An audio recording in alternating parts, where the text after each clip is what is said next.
Amém.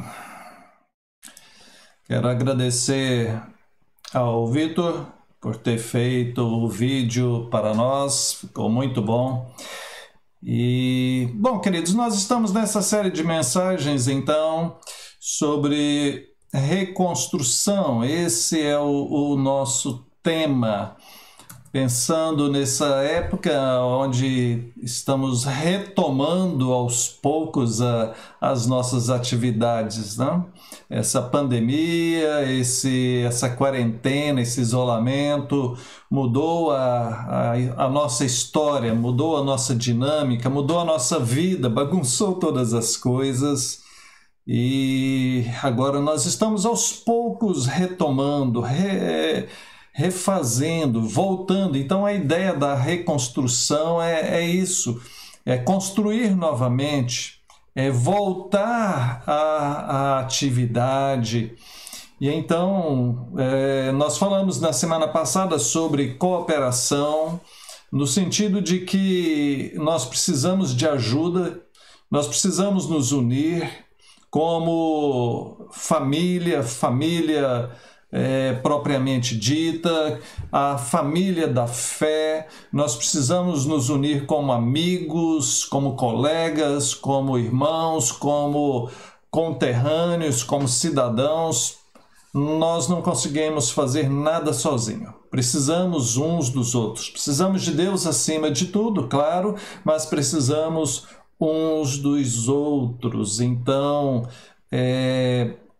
seja solidário nesta hora, ajude, seja humilde também, peça ajuda. Tem gente que não gosta de pedir ajuda, então é hora de nos unirmos para reerguermos. E hoje nós vamos falar sobre compaixão, não ignorar a dor alheia, não ignorar o sofrimento do outro, não pensar apenas em si mesmo, não pensar apenas na sua família, mas pensar nas outras pessoas também. E o texto que nós vamos usar é o texto de Mateus, no capítulo 14. Se você estiver com a sua Bíblia, eu recomendo que você a use, que você anote, que você tenha uma Bíblia de papel. É tão bom você poder ter uma Bíblia, fazer anotações, sublinhar, marcar, né? Isso é muito bom. As Bíblias nos smartphones são boas também, mas é difícil você fazer anotações. Então, mantenha a sua Bíblia de papel, eu recomendo. Pois bem, Mateus capítulo 14, a partir do verso 13, nós temos a narrativa da primeira multiplicação de peixes e pães que Jesus realizou. Verso 13. Ouvindo isso, retirou-se dali num barco para um lugar deserto à parte. Sabendo as multidões, vieram das cidades seguindo-o por terra. Amém. Eu vou ler apenas esse primeiro versículo aqui para nós darmos uma agilizada aqui no nosso texto, mas nós iremos passar todo o texto lendo e meditando nele. Você sabe o que é compaixão? Você entende bem o significado desta palavra? Veja, compaixão tem a ver com paixão, e paixão tem a ver com dor, com sofrimento. Quando nós falamos, por exemplo, na paixão de Cristo, nós falamos no sofrimento de Jesus ali, que antecedeu a sua morte na cruz.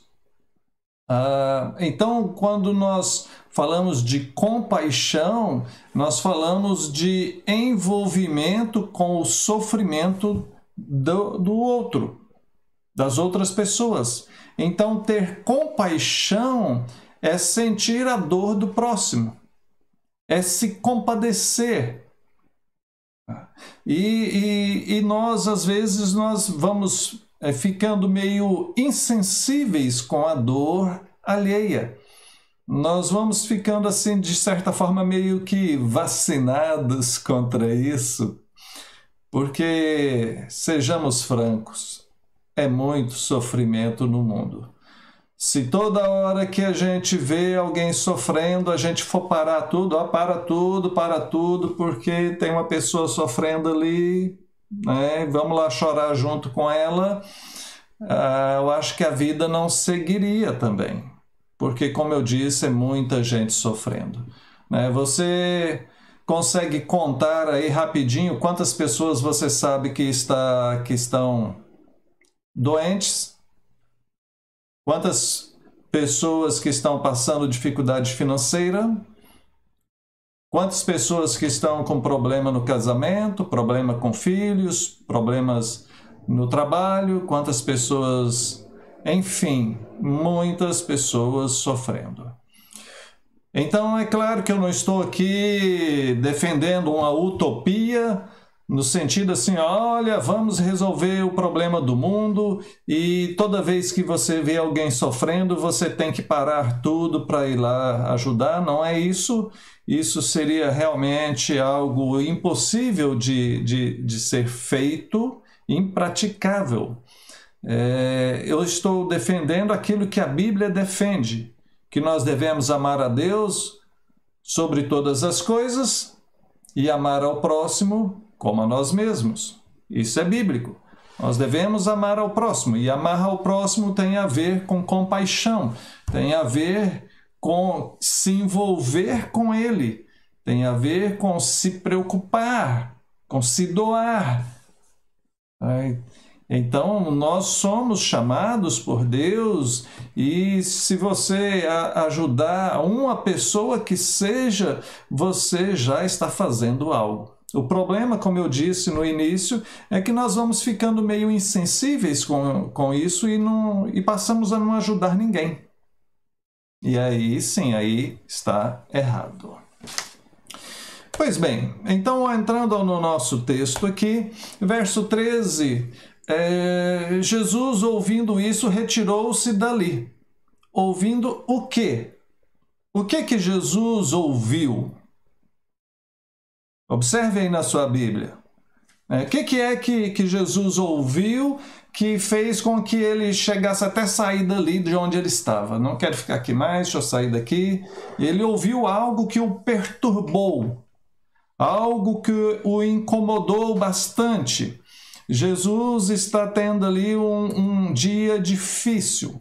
Ele recebeu uma notícia triste, que era a da morte do seu primo João Batista. Veja, no início do verso 14, vai falar que Herodes manda matar João Batista, aquele que veio chamado pelo Senhor, foi seu predecessor, aquele que estava anunciando que viria o Cordeiro de Deus que tiraria o pecado do mundo. E então há uma relação estreita entre Jesus e João Batista. João Batista era muito estimado por Jesus. Jesus chega ao ponto de falar, olha, não existiu nenhum profeta nascido de homem como foi João Batista. Então veja que Jesus tinha um carinho muito grande por ele, e agora ele recebe a notícia que João havia sido decapitado, havia sido morto. E ao ouvir aquela notícia, então, diz aqui o verso 13 que Jesus entra num barco e sai daquele lugar, vai para um lugar deserto. à parte. Jesus quer ficar sozinho. Jesus quer ali dar vazão à sua tristeza daquele momento. Não obstante Jesus ser o Emanuel, o Deus presente, ele também era humano. Jesus chorou, Jesus sentiu fome, Jesus sentiu dor, Jesus sentiu tristeza. Então ele sai, procura um lugar, né? E aqui já podemos tirar a primeira lição, né? O que fazemos, quais são as nossas reações quando nós ouvimos alguma notícia triste? Qual tem sido a sua reação quando você fica sabendo que alguém foi contaminado por esse vírus? Qual é a sua reação quando você sabe que alguém perdeu o emprego, está desempregado? Qual é a sua reação quando você fica sabendo que uma família, um casal divorciou? São notícias tristes e aqui eu abro meu coração pastoral com vocês que uma das coisas mais difíceis que tem no ministério pastoral é lidar com todo esse sofrimento humano. Não são poucas as vezes que nós entristecemos. E enquanto eu estou aqui falando isso com vocês, assim, meu olho começa a encher de lágrimas porque minha mente voa rápida e eu penso aqui num monte de histórias. São várias pessoas, várias cenas, várias situações que me vêm aqui à memória de pessoas da igreja, de pessoas que eu pastoreio, de pessoas que eu ajudo, ou tento ajudar, porque a gente não consegue ajudar todo mundo, e que a gente vê sofrendo. Mas eu pergunto, como você tem lidado com isso? O que você tem feito com as notícias que chegam até você? Você, pelo menos, para ali um minuto para fazer uma oração? Ô Senhor, tem misericórdia dessa pessoa que está sofrendo. Tem misericórdia. Abençoa ela, abençoa sua família. Muda essa história. Sustenta ele em nome de Jesus. Amém. Perceba que eu fiz uma oração. Quanto tempo eu gastei para fazer essa oração? Eu não marquei, mas deve ter demorado uns 15 segundos. 15 segundos. E eu tenho certeza que Deus ouve essa oração. Quando você ouvir uma notícia ruim, faça uma oração, mesmo que seja rápida como essa, porque Deus ouve a tua oração, meu irmão, minha irmã. Agora, se for possível, faça algo mais. Pega um telefone, dá uma telefonada para a pessoa. Ô, meu querido, olha, pode contar comigo, né? Deus te abençoe. Sabe? E se você puder mais ainda, vá de encontro a essa pessoa, faça algo, né? Se você sabe de alguém que está desempregado, você tem influência, você conhece pessoas, você conhece empresas, ajude a encontrar um emprego para essa pessoa. Sabe? É fazer aquilo que está ao nosso alcance.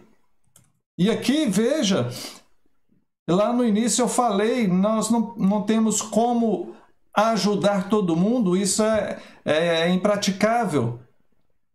Mas tem muita coisa que a gente pode fazer, que está ao nosso alcance, e essas nós devemos fazer. É fazer aquilo que está ao nosso alcance. Deus te capacitou, Deus te deu condições de fazer algo. Então faça aquilo que está ao seu alcance. Voltando ao nosso texto aqui, Jesus se retira para esse lugar. Jesus está triste com aquela notícia e a multidão fica sabendo. A notícia corria rápida naquela época, não tinha internet, não tinha WhatsApp nem nada, mas eles sabiam, a notícia corria rápido. Alguém falava, outro falava e todos ficaram sabendo para onde ele foi. Ali eu já expliquei, né? O Mar da Galileia é chamado de Mar da Galileia, Mar de Tiberíades ou Lago de Genezaré. É o mesmo local. É chamado de mar, mas não é o mar, é um grande lago, né? Chega a ter em torno de 7, 8 quilômetros de largura por 20 a 25 quilômetros de extensão. Então é nesse lugar que Jesus passa vários episódios que são narrados na Bíblia. Ele entrou num barco ali naquele lugar e foi para outro procurando um lugar tranquilo, à parte. A multidão fica sabendo e vem de todas as cidades ali e vão seguindo por terra. Ele de barco na frente e o povo atrás pelas margens de terra, então ali, né, indo e seguindo a Jesus, querendo se aproximar de Jesus por conta dos seus milagres, dos seus ensinos. Todos vão atrás dele. Verso 14, desembarcando, Jesus vê uma grande multidão. Percebe que eles chegaram primeiro que ele. Jesus vê essa grande multidão e talvez naquela hora ele poderia ficar aborrecido, falar: que isso, eu tô triste aqui agora, será que eu não posso ter um momento aqui de paz, um momento tranquilo, eu quero ficar sozinho, né? Já viu? Tem pessoas que, e geralmente nós quando estamos meio tristes, a gente não quer fazer nada. Não, hoje eu não estou bem, hoje eu estou triste, eu quero ficar quieto, deixa eu quieto, vou para o meu quarto, né? Não conversa comigo hoje não, que eu não estou bem. Jesus poderia ter pensado da mesma forma. Olha, gente, hoje não, hoje eu vou tirar o dia de descanso, eu estou triste porque João Batista morreu, mas não. Diz o verso 14 que Jesus, ao olhar todo aquele povo ali, ele se compadeceu deles e curou os seus enfermos. Se compadeceu. Jesus teve compaixão daquele povo. É olhar para as pessoas com um olhar diferente. É olhar para as pessoas não como trabalho, não como alguém que vai dar trabalho, que vai ser difícil, mas olhar como pessoas sofridas, pessoas que precisam de cura, pessoas que precisam da graça de Deus, do socorro de Deus. E olha, nós somos igreja do Senhor. Nós somos representantes de Deus aqui na terra. Quando Jesus falou, olha, brilhe a tua luz, é no sentido de manifestar a luz de Cristo que está em nós. A igreja é chamada a ir ao mundo, a ir de encontro às pessoas, a ir de encontro àqueles que estão sofrendo, e se compadecer delas tal como Jesus se compadeceu. Verso de número 15. Ao cair da tarde vieram os discípulos a Jesus e lhe disseram: o lugar é deserto e vai adiantada a hora. Despede, pois, as multidões, para que, indo pelas aldeias, comprem para si o que comer. Jesus já está ali o dia inteiro com aquelas pessoas e já vai adiantada a hora, já está tarde, eles sem comer nada, todos ali, aquela multidão, os discípulos ficam preocupados com aquilo, observando aquele movimento. Certamente alguns chamam o outro do lado, olha aí, né? Como é que vai ser isso aqui, esse povão todo aqui, Jesus atendendo, tanto de gente que ainda tem, isso aqui vai atravessar a noite, como é que vai fazer com essas pessoas? Elas estão sem comida, nós também. Há uma preocupação deles aqui, e a preocupação ela é legítima, mas veja qual a atitude deles. Eles chegam para Jesus e falam o seguinte: "Ô mestre, o lugar aqui é deserto, vai adiantar da hora, já está tarde.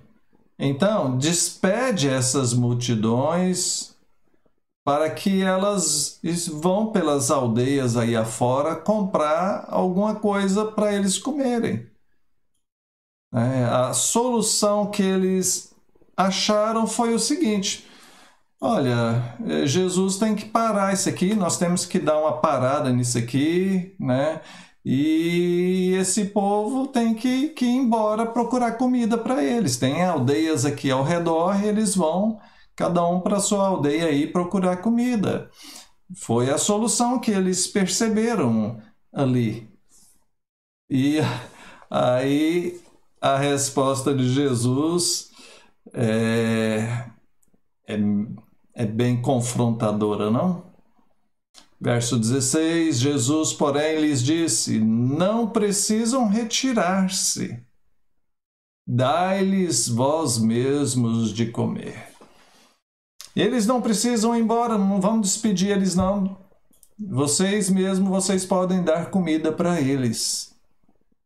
Jesus não queria despedir as multidões. Jesus queria cuidar daquelas pessoas. Jesus sentiu compaixão, Jesus se compadeceu deles, e falar para eles ir embora seria o seguinte: olha, não vou mais ajudar vocês, então agora quem eu abençoei está abençoado, quem não está, não está mais, pode ir embora.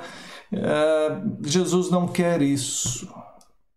Jesus continua ali com seu coração compadecido deles, e Jesus também, com certeza, em todas essas coisas, Jesus traz os seus ensinamentos. Jesus quer ensinar sobre misericórdia aos seus discípulos. Jesus quer ensinar sobre o seu poder multiplicador, transformador. Jesus quer ensinar que nós também devemos nos compadecer. E então, veja só, verso 17, eles respondem para ele: não temos aqui senão 5 pães e 2 peixes.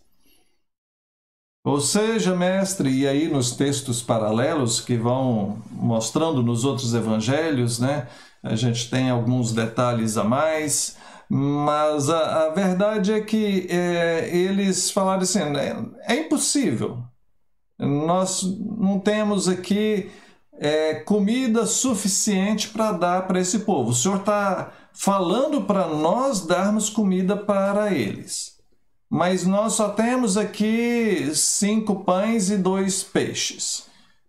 Então não dá para matar a fome dessas pessoas aqui. O que nós vamos fazer? Como assim? Não tem jeito, Senhor. Então Jesus pede para eles trazer aqueles pães e aqueles peixes. Sabe, queridos, e aqui nessa questão da compaixão, eu vejo assim, entra aqui a nossa visão coitada da situação.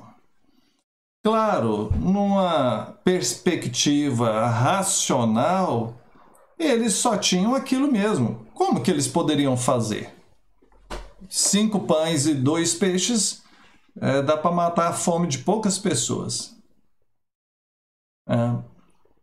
E para eles saírem para ir comprar, imagina, comprar para aquela multidão. Talvez nem teria dinheiro para aquilo. E o tempo, e a logística toda para carregar, transportar. Então, numa visão racional, realmente era impraticável, era impossível alimentar toda aquela multidão, todas aquelas pessoas. Agora, nós precisamos mudar a nossa maneira de enxergar, porque deixe-me te recordar, lembrar você de algo básico da nossa fé, que é o fato de que nós somos crentes. Nós somos aqueles que creem. Nós cremos no quê? Nós cremos que existe um Deus soberano sobre tudo e sobre todos. Nós cremos que Jesus Cristo é o Senhor e Salvador. Nós cremos que a Bíblia é a palavra de Deus. E nós cremos que esse Deus soberano, poderoso, é capaz de realizar aquilo que para os homens é impossível. Ou seja, para ele não há nada impossível. Nós cremos em milagre, nós cremos na providência de Deus, nós cremos na vida eterna, nós cremos no sobrenatural de Deus.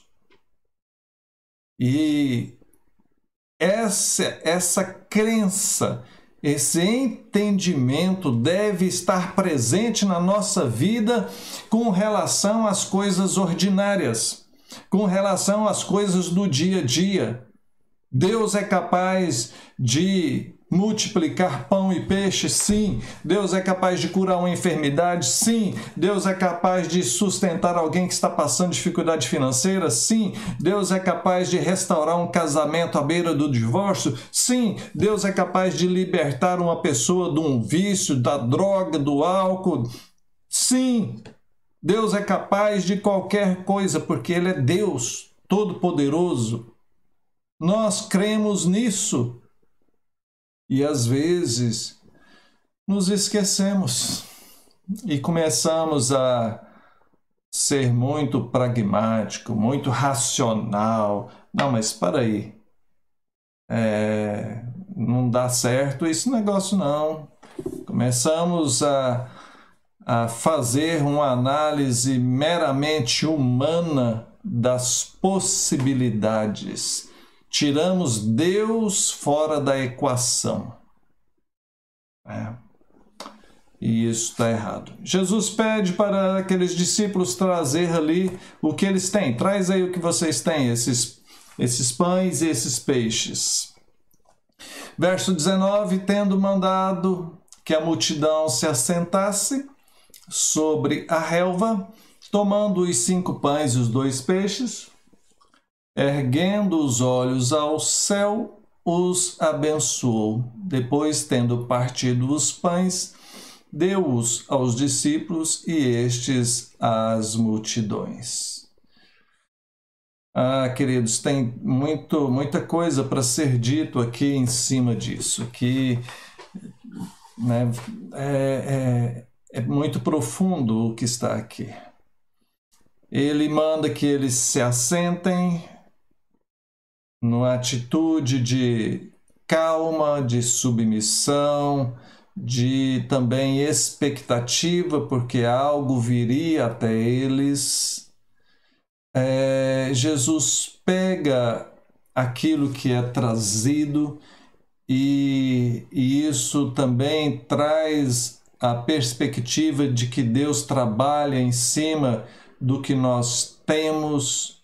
E então nós precisamos também ser precavidos, para que Deus utilize o pouco que nós temos para estar ali multiplicando. Eu já falei sobre isso em outra ocasião, né? Me faz lembrar lá aquela mulher, né? Quando o profeta fala para ela, mas o que que você tem aí na sua casa? Ela fala assim, eu não tenho nada em casa, a não ser um pouquinho de azeite ali. E ele fala, então, nesse azeite aí você vai para lá e você vai pegar outras vasilhas vazias, né? E você vai pegar aquele azeite aí, vem o milagre da multiplicação, aquele azeite vai multiplicando e ela vai enchendo um monte de vasilhas e depois ela vende aquilo e com o dinheiro ela se sustenta, ela e seus filhos. Então veja, Deus trabalha naquilo que nós temos também. Aqui nesse verso 19 me chama a atenção a atitude de adoração de Jesus. Ele é o Filho do Altíssimo, ele é Filho de Deus e ele orava a Deus, o Pai, a vida de oração de Jesus, a vida de adoração de Jesus, o tempo que ele gastava naquilo, e ele tem então essa atitude que é ensino para nós, é exemplo para nós. Jesus pega aquele alimento, olha para os céus e abençoa, dá graças por aquilo. Sabe, nós precisamos também aprender com isso, a sermos mais gratos com aquilo que nós temos. Sabe, se tem uma coisa que eu tenho dó, é de desperdiçar comida. Porque tanta gente passando fome, tanta gente tendo necessidade, e às vezes nós temos fartura e ainda esbanjamos, desperdiçamos. É impressionante o tanto de lixo que o brasileiro produz. É impressionante o tanto de comida que se joga fora. Então você que me ouve, quando você for reclamar daquilo que tem para comer, né? Os adolescentes, você que é adolescente está me ouvindo? Né? Você que é criança está me ouvindo? Não reclama do que tem para comer, não.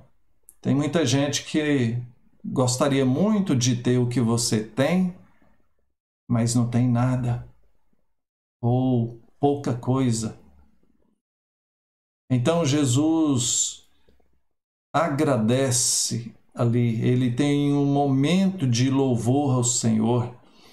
Ele, antes de fazer qualquer coisa, ele busca a Deus. E isso é instrutivo para nós também. Sabe, está difícil. Então, aquele pouco que você tem, não reclame. Não reclame do pouco que você está ganhando. Louve a Deus porque você está ganhando algo. Não reclame do trabalho que você tem. Tem muita gente que não tem trabalho. Não reclame do carro que você tem. Muita gente não tem um carro, a casa,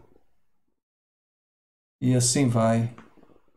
Não reclame do seu marido, da sua esposa, dos seus pais, dos seus filhos. Tem gente que perdeu a família e está triste porque os seus queridos morreram. Sabe, nós precisamos parar de reclamar. Precisamos agradecer ao Senhor.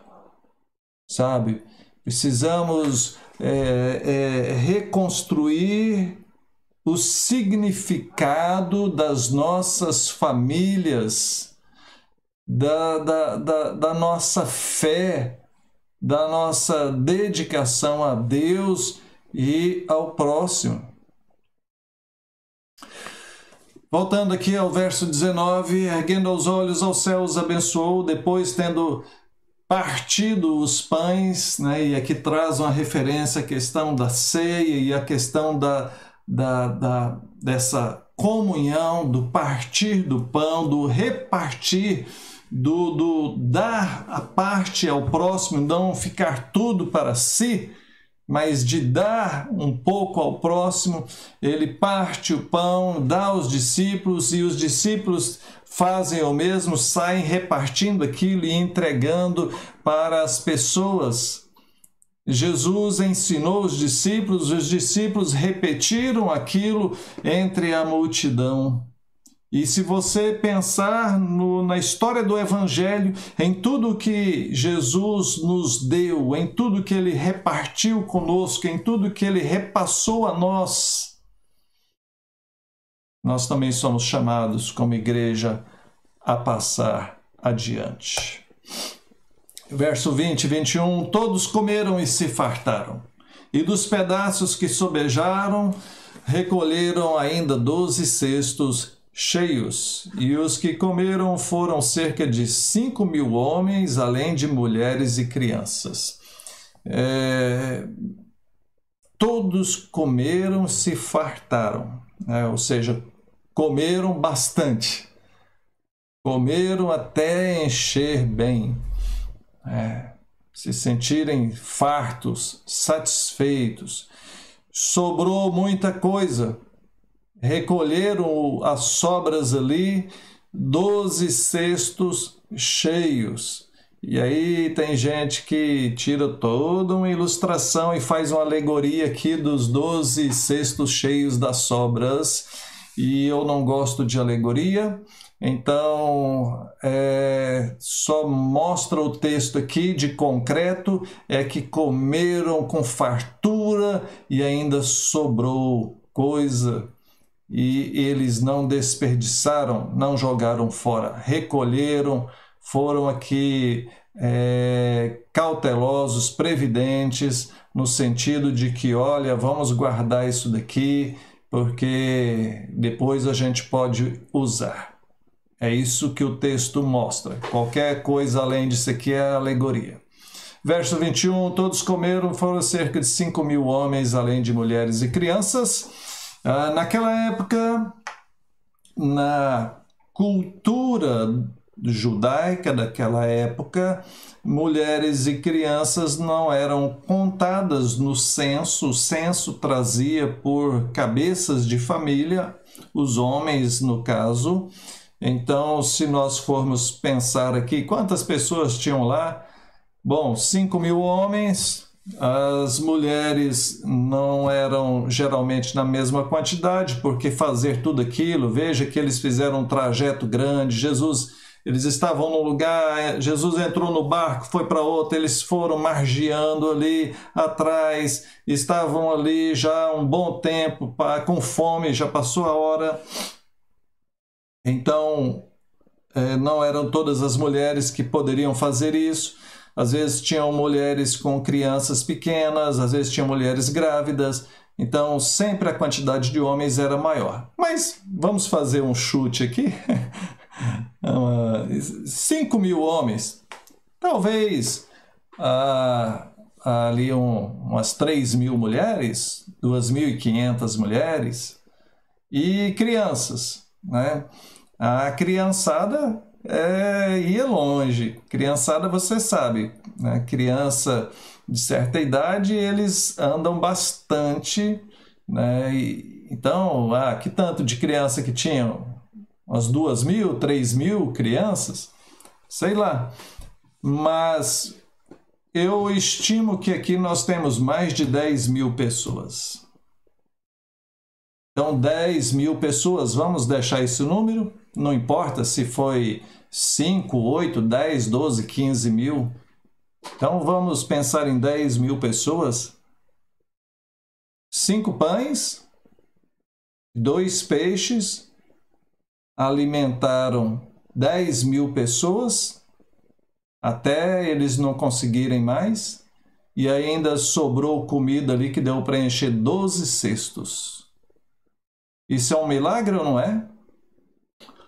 É um milagre. Estamos diante de algo maravilhoso, sobrenatural, um milagre do Senhor Jesus Cristo. E esse mesmo Senhor continua fazendo milagres, multiplicando, alimentando, sustentando e desafiando os seus discípulos a alimentar o próximo. Nós somos aqui aqueles que recebem o milagre, nós somos aqui também os agentes, a Igreja do Senhor chamada a levar a bênção do Senhor ao próximo. Concluindo, queridos, primeiro, Deus se compadece de nós e dos outros. Não é só de você. Tá? Você não é o centro de todas as coisas. Deus se compadece de você, mas se compadece de outras pessoas também. Deus não estava ali apenas para aqueles 12 discípulos que estavam andando junto com ele, mas todos que se aproximavam de Jesus, Jesus dava atenção.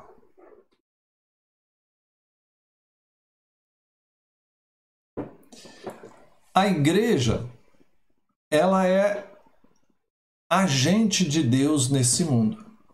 E nós somos a igreja do Senhor. E nós estamos em missão nesse mundo. Jesus não está mais aqui fisicamente, está espiritualmente. Pois ele mesmo falou: eis que estarei convosco todos os dias até o final dos séculos. Agora, a ação de Deus é manifesta nesse mundo através da sua igreja. Somos nós que estamos com a responsabilidade de manifestar o que o Senhor deseja, o que o Senhor ordenou a nós como igreja. Ele deu à sua igreja uma missão, uma responsabilidade, e nós precisamos cumpri-la. Terceiro, não fazemos muita coisa porque olhamos apenas os nossos recursos limitados, esquecendo que Jesus pode multiplicar segundo os seus eternos propósitos. Então eu creio que a questão da compaixão aqui, a questão de nos levantarmos agora para reconstruir, a questão de enfrentarmos esse novo tempo tem muito a ver com a maneira de nós enxergarmos a nossa fé. Nós fomos sacudidos, balançados, estremecidos com essa pandemia, meus irmãos. E olha, nós não podemos passar tudo isso sem tirar as devidas lições. O que temos aprendido com tudo isso? Eu espero que saiamos dessa pandemia mais fortes do que éramos antes.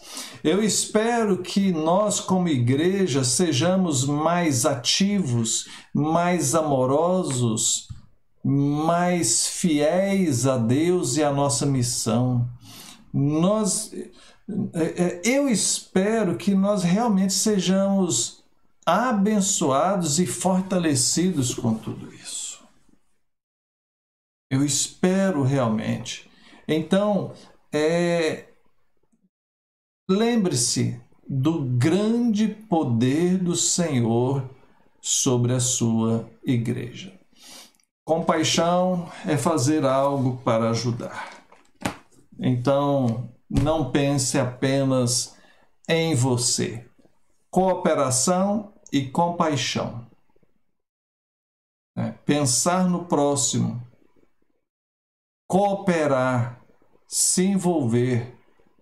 Como igreja, meus irmãos, você que é membro da nossa igreja, eu convoco a todos vocês que são membros da nossa igreja, você que tem assistido conosco, você tem participado das nossas programações online, você é convidado a somar forças conosco. Nossa igreja, Igreja Presbiteriana Filadélfia de Franca, é uma igreja séria, 44 anos de existência, que tem prestado um serviço a essa comunidade local. Estamos aqui cumprindo o chamado do Senhor. Então vamos juntos, a cada um de nós, juntos, fazermos a obra do Senhor com alegria, com fé e com dedicação. Que Deus nos abençoe. Amém. Amém. Bom, queridos, nós vamos passar ao momento de oração que eu falei.